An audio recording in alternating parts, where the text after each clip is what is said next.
Welcome to Choice Classic Radio, where we bring to you the greatest old-time radio shows. Like us on Facebook, subscribe to us on YouTube, and thank you for donating at choiceclassicradio.com.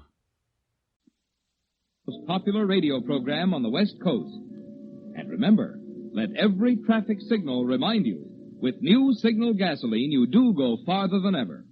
Look for the familiar big yellow and black circle sign that identifies those popular Signal service stations in 7 western states from Canada to Mexico.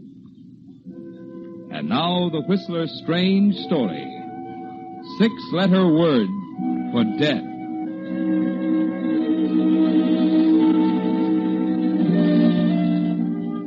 Thursday night was the climax. Every element in the marriage of George and Priscilla Haynes came to a sharp focus on that foggy Thursday night. 5 years of it. 60 months. 1,826 days, each adding a little pressure, each day contributing a little more water behind the dam that was destined to give way on that Thursday night, when the fog hung like a blanket over the campus of State College. George Haynes had known the marriage wouldn't work from the first. Yes, George, as far back as a month after your wedding, when you first felt the cold, sinking feeling in the pit of your stomach. And these 5 years have proven it. But no one but you seems to recognize it. No, George, not even Priscilla. George, I'm talking to you. Oh, I'm sorry, Priscilla. George, what's a 4-letter word meaning former? Oh, please, dear, I'm awfully busy and... Just this one. You say 4-letter word meaning former? Yes. Let's see, try erst. What? Erst, E-R-S-T. That's a silly word. You sure? You might try it and see. E-R-S-T. Looks funny. Now, I've got to get to this lecture for tomorrow, dear. Let's see. Better open with Page's work on Cambodia. There's Angkor Wat, of course. Fundamentals first, general aspects. George. Distinction from South Chinese. Yes, of George. course. Yes, dear. I'm stuck again. There's a 6-letter word. Priscilla, darling, I've really got to get at this. Would you mind, please? Oh, don't be a stuffed shirt, George. Just this one. All right, Priscilla. Just this one.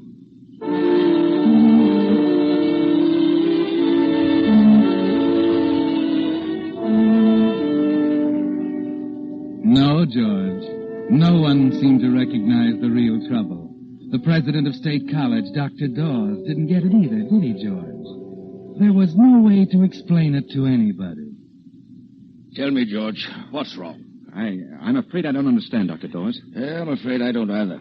As you know, the Regents have been considering you and Larry Price as possibilities for the chairmanship of the history department. I'd put a lot of faith in you, George. Now I'm beginning to wonder. I know my work has fallen off.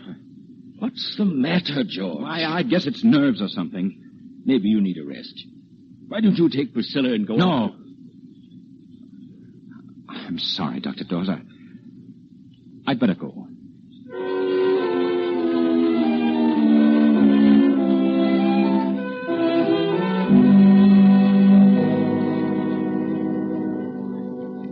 Darling, I'm glad you're home. Hello, dear. Larry tells me you've declined the faculty dinner. I told him there must be a mistake, George. Surely we're not... It's not a mistake, Priscilla.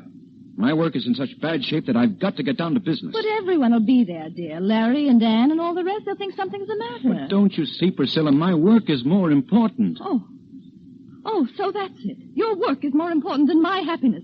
You don't care, do you? You just as soon wrap yourself up in those stuffy... All right, we'll go. I can't understand why we have to go Priscilla, through... please! Please!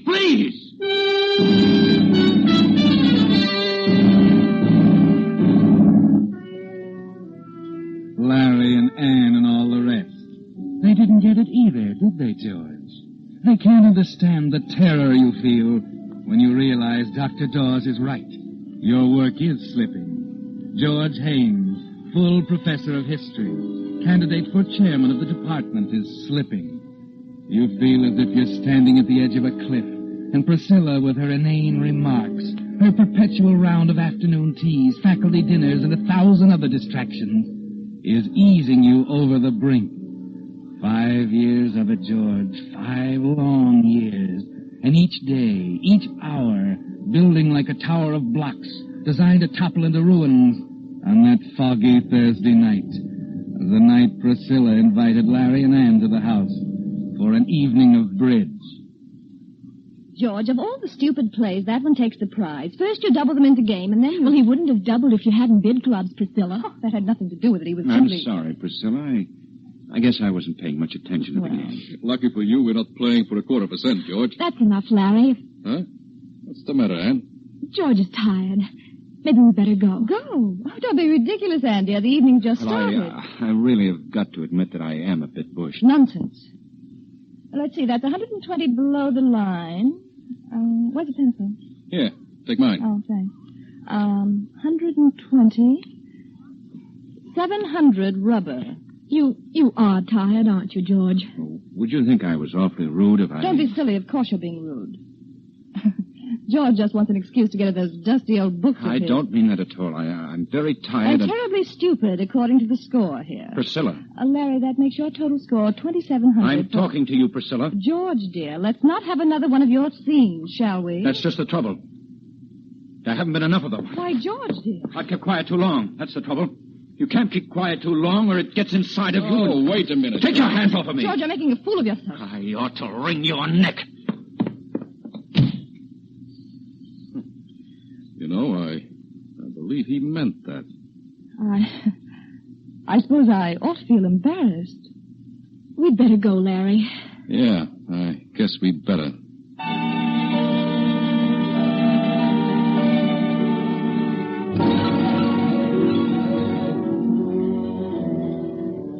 So the blocks toppled, didn't they, George? You've spoken your piece, told Priscilla you could wring a neck, and you almost feel as if you could, don't you? She won't speak to you now, and for the first time in 5 years, the house is silent. Larry and Ann have gone home to the house next to yours on Faculty Row. Outside, the fog is cool and clean, and you suddenly want to lose yourself in it, to feel it press around you and clear some of the haze out of your mind. 15 minutes later, you find yourself near the bell tower on the campus.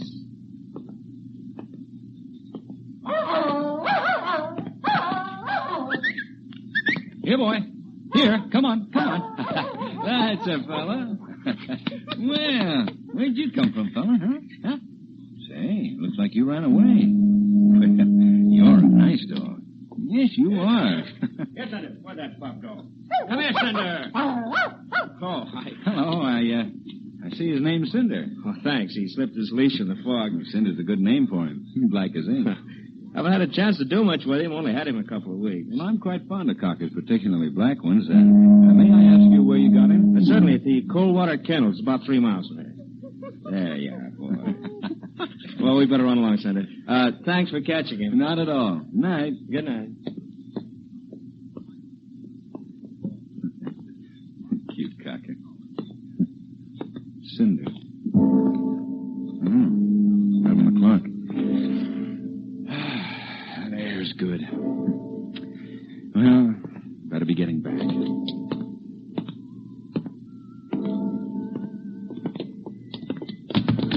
Oh, I'm so sorry. I didn't see you in the fog. Here, let me help. Ann, wait a minute. That's strange.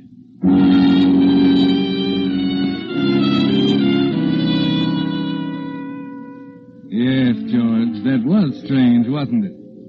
You're sure it was Anne, as sure as you could be of anything in that fog. But why should she run from you?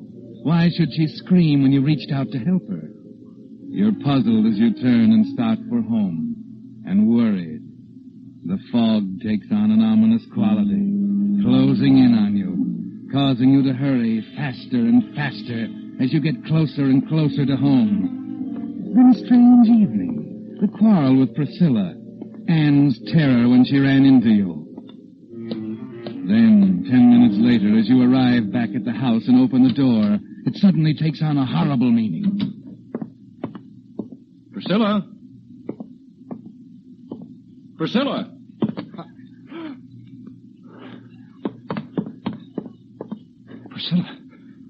Priscilla? Dead. Strangled.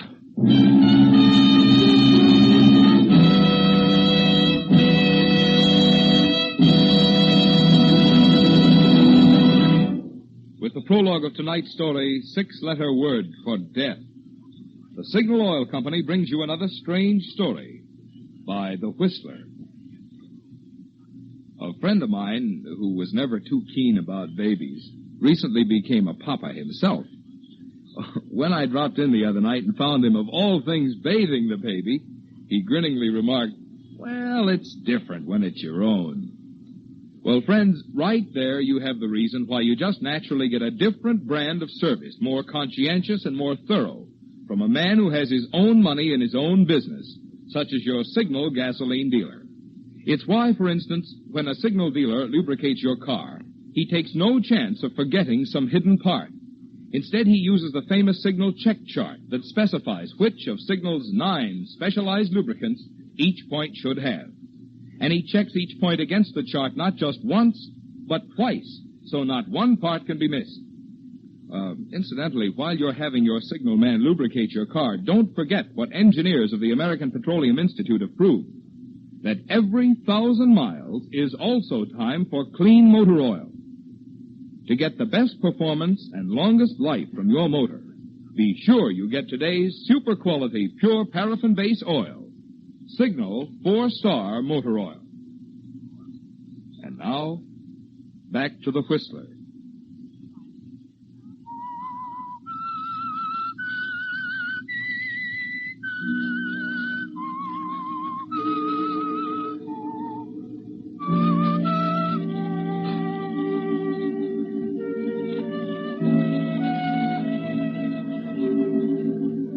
Yes, George, Priscilla is dead, strangled, lying on the floor by the window, a crossword puzzle and pencil beside her.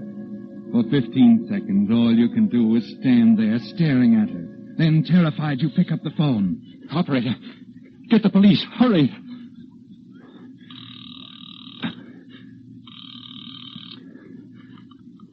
Police station, Sergeant Holland. Hello. Hello. Police station, Sergeant Holland. Wait a minute. Good Lord. I've kept quiet too long. That's the trouble. You can't keep quiet too long or it gets inside you. You're making a fool of yourself. I ought to wring your neck. Gotta get away. Get some air. Get out of here. Well, Professor, what's the hurry? Officer Gavin. What's up? Well, nothing, officer. Well, what's the matter? You look pretty worked up. There's Anything nothing I can wrong. do? Nothing at all, officer. Good night, Gavin. Hey, wait a minute, Professor. Huh, that's funny.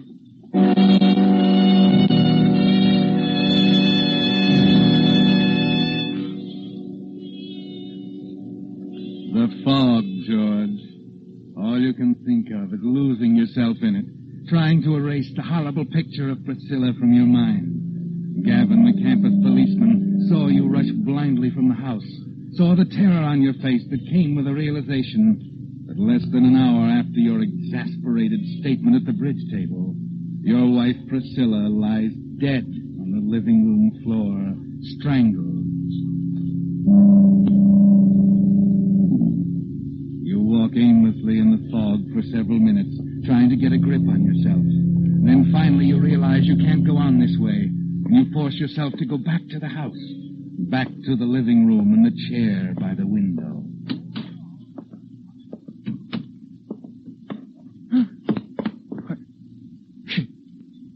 She's gone.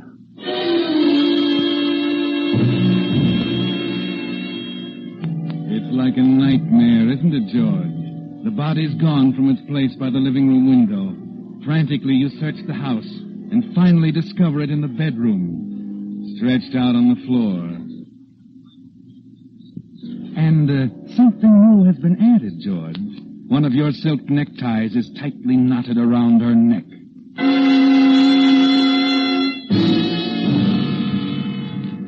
Well, George, it's clear now. You're being framed. The minute it takes your fumbling fingers to take off the necktie seems a year. You can almost hear the police outside as you burn it in the stove.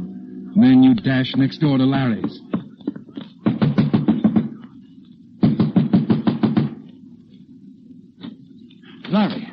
hell, George? Larry, you've got to help me. I don't know what's behind it, but... What's the matter? What are you staring at? What's that in your pocket, Larry? Huh? Oh, this?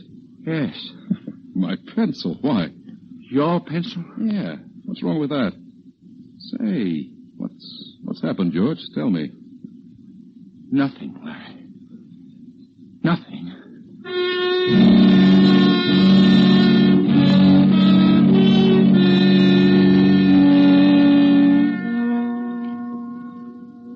Hey, you need another cup of coffee, Prof. Here, let me get it. Why did he do it?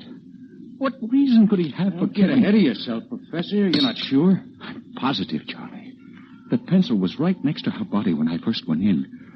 When I went back, she'd been moved, and the pencil was in Larry Price's pocket. Well, that's pretty serious stuff. Charlie, you believe me, don't you? You don't think I know. Almost makes me sick to think of it. I came here because I had to go somewhere. I thought that you'd... Sure, I believe you, Prof. Thanks. Brother, you're in a tough spot. Yes, I know. What are you going to do? You mean I have a choice? Well, I don't know.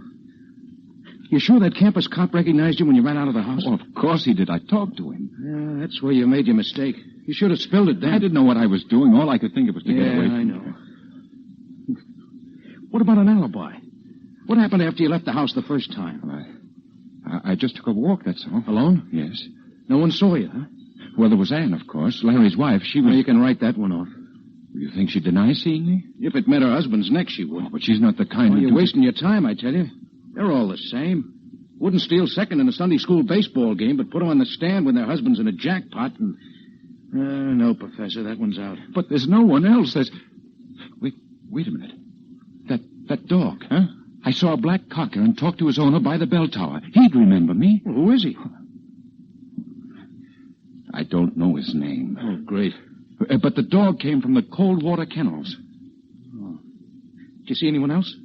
No. After that, I started back. I didn't see anyone until I ran into Gavin when I left the house again. Oh. Well, that's a pretty important dog, isn't it? I guess it is.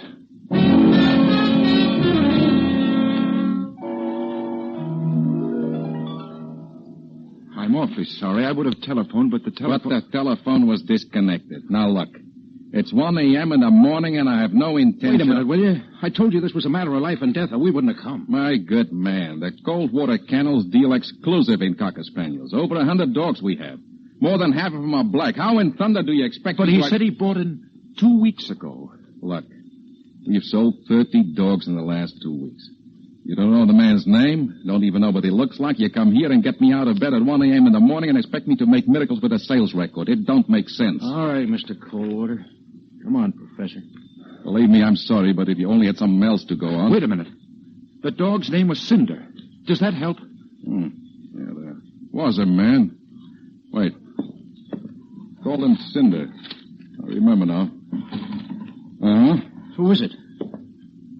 Got it here. A man by the name of Morgenstern. He's new here. Staying at the Penn Hotel.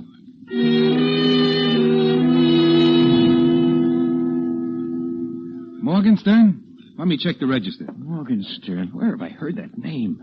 Morgenstern. We had him here a couple of weeks ago. Kendrick P. Morgenstern. Yeah, I remember him now. He came in one night with a dog, and we had to tell him it wouldn't go here against the house rules. I've seen that name. I know it. You've got a forwarding address? No, he just moved out. He was kind of sore.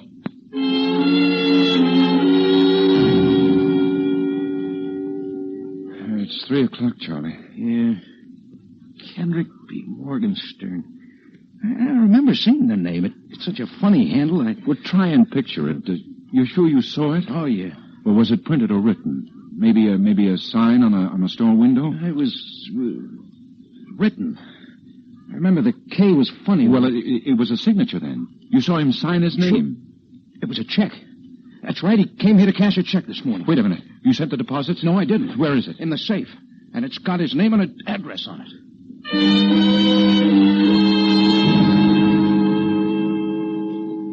I'm sorry, Mrs. Brendan. I know it's late, but we've got to find him. You say he was staying here? Well, it was funny. A nice man, Mr. Morgenstern, but odd. He come here from the hotel with his dog about 2 weeks back. Thought the world and all of that. But dog. you said he's gone now. Where is he? Well, I'm getting to that. He only took the room for 2 weeks, being he's due to go east tonight on the plane. East where? Well, I don't know. When? What plane? Left at midnight. But come 11 o'clock, he decides to take his dog walking. Well, I don't see him for over an hour. 12:30 it was. But then the plane's gone. Well, then he's here. Oh, no. Left in an awful hurry. Think he was going to catch the next plane at 2 a.m.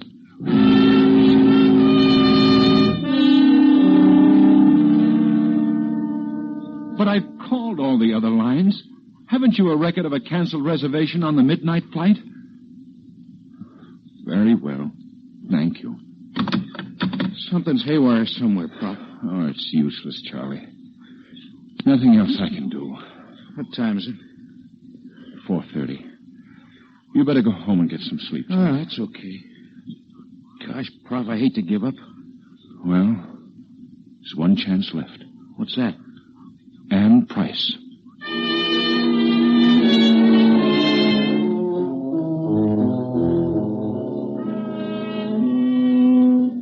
It's a slim chance, George, but it's the only one you have.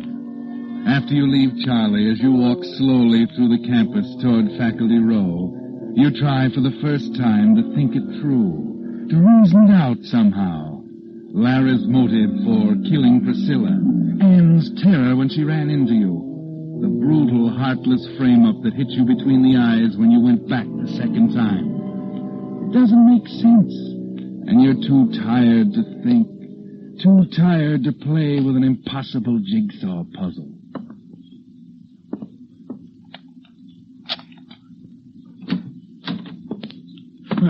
Professor Haynes? Oh, yes? Schultz Homicide Squad. You know Mrs. Price, I believe. Hello, Ann. Oh, George. And Gavin, the campus policeman? I saw Professor Haynes earlier this evening. Nice of you to come back, Haynes. There are 9 squad cars out looking for you right now. All right, I'm here now. What do you want? Why did you burn that necktie? Well, I didn't know that... It was used to kill your wife, Haynes. We found some of the ashes. Some of the threads were left on her neck. You tossed it in the stove, didn't you? Well, I'd rather... Did you burn that tie? Yes. Yes, I did. All right, Haynes, that's all we want to know. No, wait a minute. You can't. I can explain. Listen, Lieutenant, please. Ann, you're my last chance. You've got to help me. Tell them you saw me on the campus. You know, Ann, by the clock. You've got to help me, Ann. Tell them, will you? Oh, George, I don't know what you're talking about.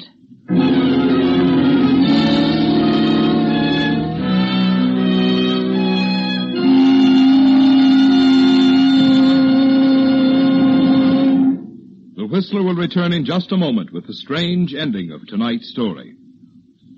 But now, in honor of the Boy Scouts of America, our sponsor, the Signal Oil Company, has asked me to bring you a special message. What is a Boy Scout? Well, a Boy Scout is a boy who keeps himself physically fit. He avoids alcohol and tobacco. He guards his tongue from loose speech or boasting or a sacrilege. When he speaks of anyone, he tries to speak well of him. His scout good turns to someone each day make him many friends. For the way to have friends is to first be one. He always tries to be a useful citizen. He helps his community. Another big thing a scout enjoys is camping. There he finds fun in games or swimming, finds new friends in woods and other fellows. And there among the trees or under the silent stars or by the campfire's ruddy embers, he dreams out his great tomorrow.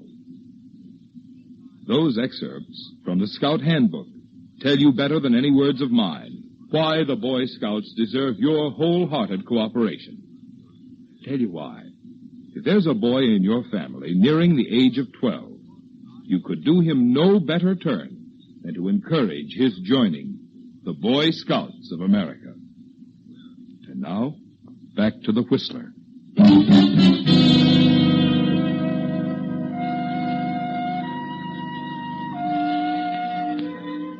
So that's it, George. Anne denies it. She didn't see you. Charlie was right, wasn't he? Women are wide-eyed and righteous until the chips are down, until something close to them is at stake. Then it doesn't seem to matter. You stand there quietly, looking at her for a minute. Then your knees begin to get weak and you sit down. You wonder for a moment where Larry is, and decide he's probably somewhere rehearsing the testimony he's going to use against you at the trial. Then suddenly you're too tired to wonder anything. George. Please, Anne. You don't need to say any more. Oh, I know it sounds ridiculous for me to say I'm sorry at a time like this. I should have known it was coming. It's been written all over his face for the past month. What?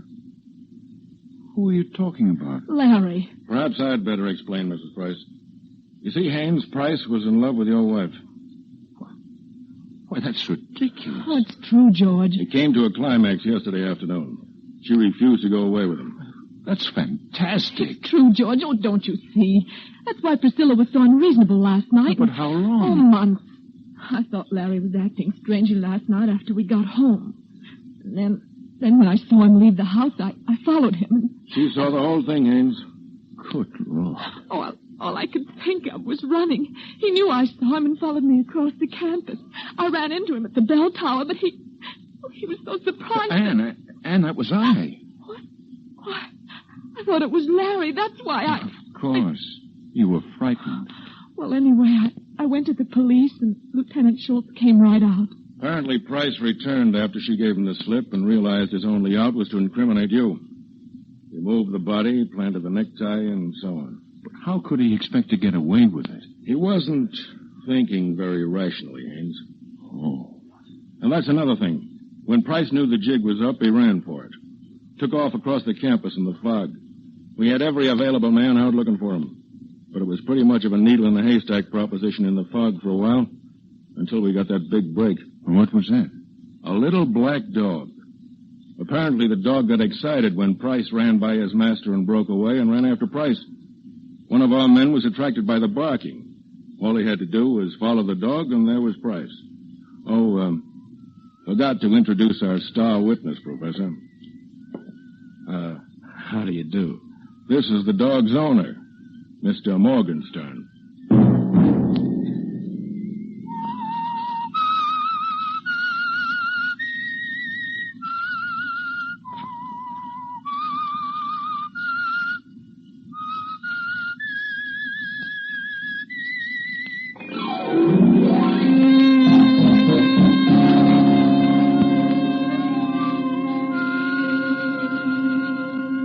Next Monday at 9 o'clock, The Whistler will bring you another strange tale. The Whistler is broadcast for your entertainment by the marketers of Signal gasoline and motor oil and fine quality automotive accessories, and by your neighborhood Signal dealer.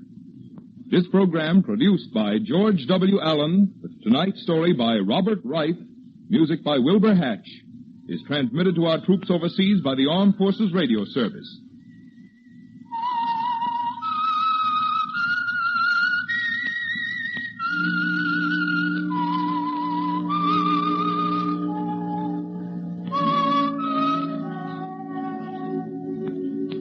That whistle is your signal for the Signal Oil program, The Whistler.